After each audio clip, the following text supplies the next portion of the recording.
ជម្រាបសួរពុកម៉ែបងប្អូនបាទថ្ងៃនេះគឺមើលអាកាសធាតុបាទនេះគឺយករថភ្លើងនៅទឹកដីផារ៉ាន់បាទយករថភ្លើងថ្មីគេបាទខ្សែរថភ្លើងបាទនឹងអ្វីហ្នឹងនឹងដៃអូបាទទឹកដីចាស់ដៃអូផារ៉ាន់យើងហ្នឹងបាទ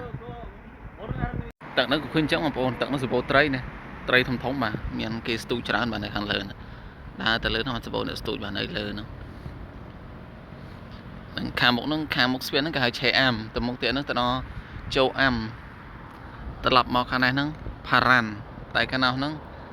តែខាងកើតហ្នឹងគឺមុនឆាន់រីតែពីប្រែនេះទៅខាងនោះវិញណាំយ៉ាងបាទហ្នឹងមកលេងទឹកដីចាស់បាទសូនបាទធម្មជាតិទៅចិត្តធម្មជាតិកន្លែងស្ងាត់បាទជួយមើលទេបងប្អូនកាត់សក់អញ្ចឹងស្អាតតែខ្ញុំមើលស្អាតបងប្អូនកាត់សក់មើលទៅមុខដូចស្វាអញ្ចឹងបាទមិនយើងបាក់មិនទេបាទកាត់សក់អត់ស្អាតកាត់ដូមមួយផ្កាតាមដៃដែកផ្លូវនោះមកស្អាតផ្កានោះមកក្រោមធម្មជាតិកូរ៉េស្អាត